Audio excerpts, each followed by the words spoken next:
Hello everyone, welcome to my channel, where we get real about the mind, body and all the weird ways we trick ourselves without even realizing it. Today we are talking about something that will make you rethink love, habits and maybe even your entire life choices. So let me ask you this, have you ever been in a relationship where the highs were so high and the lows were so low that you felt like you were on an emotional roller coaster? Maybe you have been in that phase where 1 minute you are obsessing over this person, feeling euphoric just from their text, but the next you're spiraling because they didn't reply fast enough. Or maybe you have been on the other side where love feels stable, predictable, safe, and you start wondering, wait, am I even in love? Where's the excitement? Well, my friends, welcome to the battle between dopamine love and oxytocin love. And trust me, this goes way beyond just romance and relationships. This affects everything in your life, from your daily habits to the way you chase happiness. So let's break it down. Maybe you have noticed this in your habits. Ever felt that high of buying something online only for the excitement to wear off the moment you get it? Ever been stuck on your phone for hours scrolling endlessly looking for the next hit of entertainment? Ever felt amazing after a social media post blew up, but kinda empty afterward? All of this, love, habits, life, is a battle between dopamine and oxytocin. So let's talk about it. Alright, so first up, dopamine. This is your reward-seeking chemical, the thing that makes you crave, chase, and feel excited. This is the chemical behind cravings, motivation, excitement, and the high of getting what you want. Dopamine is what makes you chase things, whether it's a new crush, social media likes, or even just the next episode of a Netflix show you should have stopped watching like 3 hours ago. Ever felt that rush when someone you like texts you back after making you wait all day? That's dopamine. Ever gone down a social media rabbit hole, scrolling for hours, always looking for just one more interesting video? Dopamine. Ever felt addicted to that feeling of chasing someone who is a little hard to get, or feel hooked on the thrill of a new relationship? Yep, dopamine again.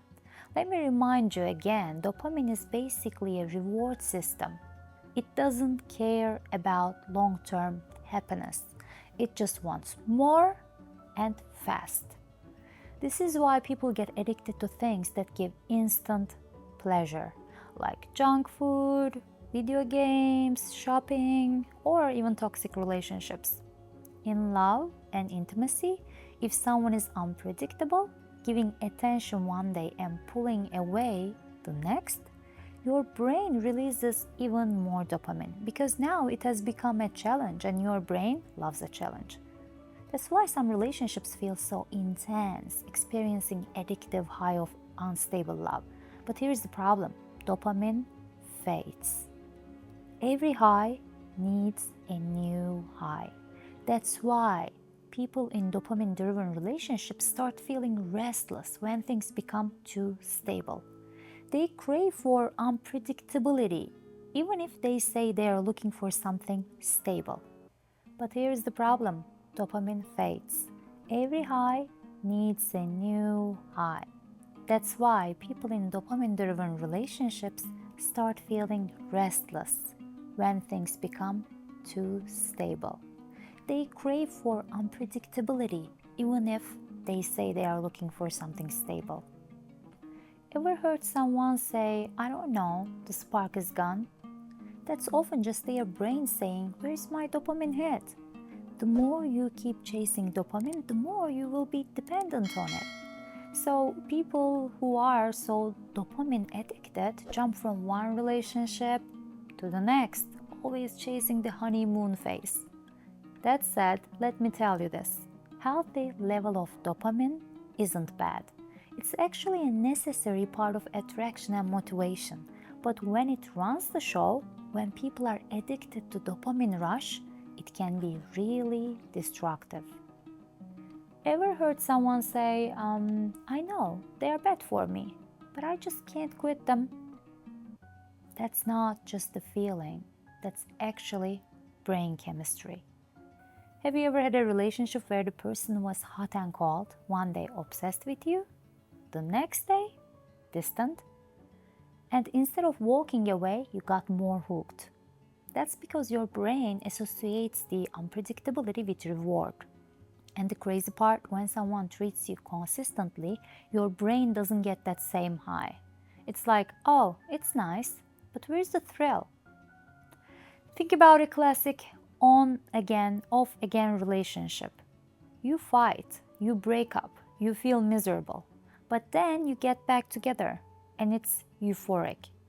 That moment of reconciliation is like a dopamine jackpot. It reinforces the cycle. Your brain starts craving the chase more than the person. It's toxic. You don't actually want love. You want the thrill of winning them back.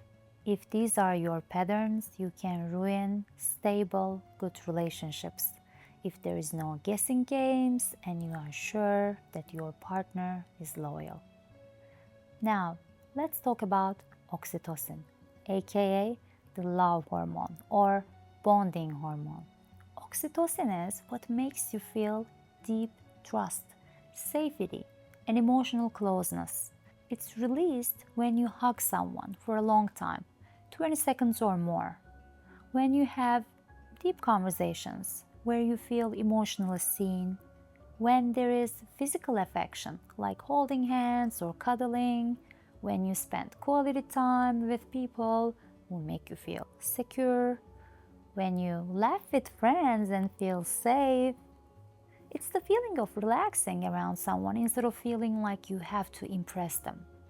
It's when you can sit in silence with a person and still feel completely comfortable. Unlike dopamine, which is about, chasing excitement, craving, and highs, oxytocin is about deep connection, trust, feeling safe, long-term happiness. Well, at the start of a relationship, it's all dopamine. The rush, the butterflies, the constant thoughts about them. But over time, if it's a healthy relationship, dopamine fades and oxytocin takes over. Allows you to relax and be yourself instead of constantly seeking validation. Feel secure, you don't have to wonder if they'll suddenly pull away. Oxytocin is why long-term relationships feel different than the beginning stage romance. This is why couples in long-term relationships often say they don't feel crazy in love, like they did in the beginning.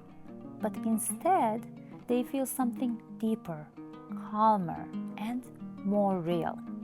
But here's the thing, because oxytocin doesn't give you that same rush as dopamine, many people mistake stability for boredom. When some couples don't feel the excitement anymore, that's often just their brain struggling to transition from dopamine love, thrill, to oxytocin love, trust, and stability. And when people don't understand this, they start seeking excitement elsewhere. Sometimes by flirting with other people, picking fights just, for the drama, or even sabotaging a good relationship because they think something is missing. Think about classic romantic movies. They are filled with dramatic moments, fighting, making up, passionate reunions. But in real life, healthy love often looks like companionship, inside jokes, and grocery shopping together.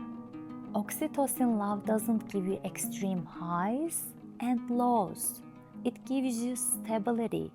But because we have been trained by movies and social media to believe that love should always feel intense, a lot of people mistake stability for boredom.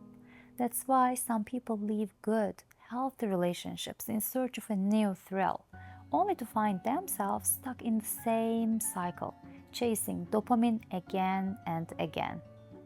And that does not bring happiness in long term. Dopamine burns hot and fast, but oxytocin builds something that lasts. When people chase the dopamine high in love, they often don't realize how much damage it does to their happiness, mental health, and life in general. Let me break it down more and explain how it plays out. You mistake anxiety for passion. If a relationship makes you feel stressed, unsure, or constantly craving reassurance, that's not love. That's your nervous system in survival mode. But people often confuse the intensity of uncertainty with romance. You become addicted to toxic cycles. You think you're in love, but really you're hooked on the pattern of emotional highs and lows. Healthy relationships start to feel boring because they don't give you that adrenaline rush. You sabotage real happiness because stable love doesn't create the same thrill. Some people leave good partners in search of a new dopamine fix only to find themselves in the same destructive patterns with someone new. You lose yourself. Dopamine-fueled love makes you obsess over another person, sometimes at the expense of your own well-being. You might neglect your friends, career, hobbies, and even your mental health just to keep the rush going. You never actually feel satisfied. Here is the biggest trap. Dopamine makes you chase, but it doesn't give you lasting fulfillment. It's always about what is next.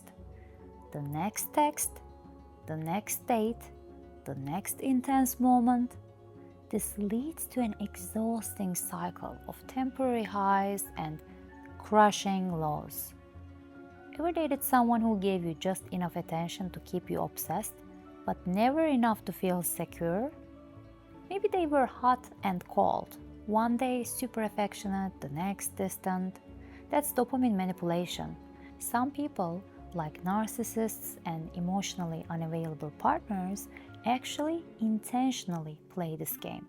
They breadcrumb you, giving you small doses of affection just to keep you hooked. It's a dopamine trap. Okay, let me say again. This dopamine-oxytocin battle happens in our everyday habits too.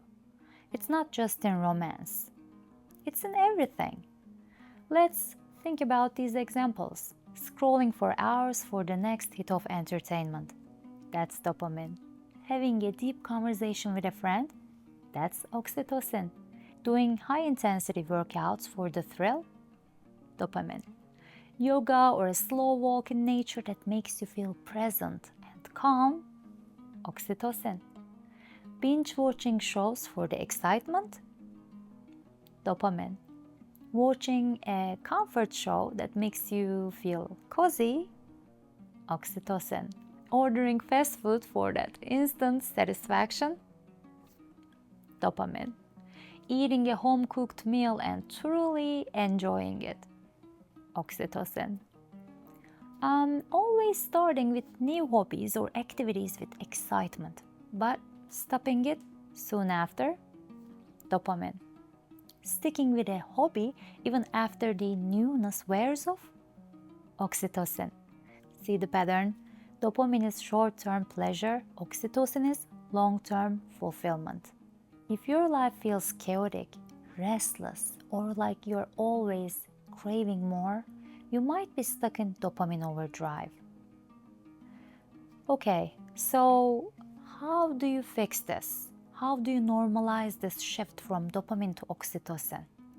How do you stop craving quick dopamine highs and start appreciating slow oxytocin joy? So here are some real steps you can take. Recognize the cycle. If you constantly feel like you need more attention, more excitement, more stimulation, pause and think about it.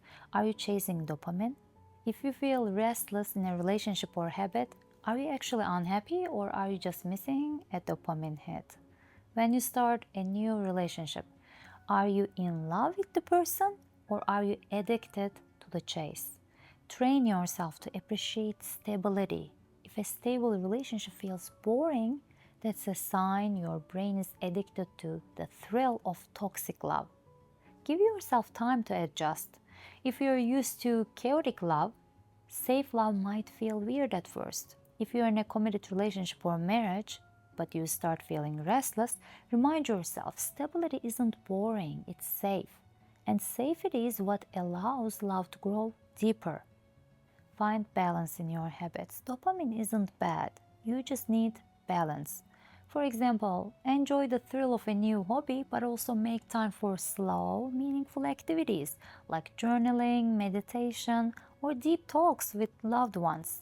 Call a friend, hug a loved one. Have a real conversation instead of texting. Yeah, build real connection. Spend more time in oxytocin driven activities like physical touch, eye contact, again, deep conversations, and spending time with people without distractions. When it comes to relationships, start valuing deep connection, not just intense attraction. And when it comes to social media, be mindful of that, the instant gratification. Try detoxing from things that give constant dopamine spikes and focus on activities that make you feel fulfilled instead of just entertained. Let your brain recalibrate. Reframe excitement instead of chasing thrill in toxic ways. Find healthy excitement. There are healthy ways of getting excited too, such as traveling for the right reasons, like visiting your family who lives in another city, traveling to an interesting place with history and architecture, explore nature, different cuisines and cultures, learning new skills, or deepening real relationships. So, here is my challenge for you. This week, notice when you are chasing dopamine versus when you are experiencing oxytocin in your daily life. And when it comes to relationships, are you mistaking excitement for love? Look at your past relationships too. Were you truly happy, or were you just addicted to the highs and lows? Are you feeling bored in a stable, loyal relationships when really you are just adjusting to stability? Are you stuck in a cycle of craving highs, chasing chemistry instead of building real connection? Let me know your thoughts. Comment below. Have you ever felt like you were stuck chasing dopamine? Have you ever been in a dopamine-fueled relationship? If this episode hit home, share it with someone who needs to hear this. Thanks for watching, and until next time, go create more real connection.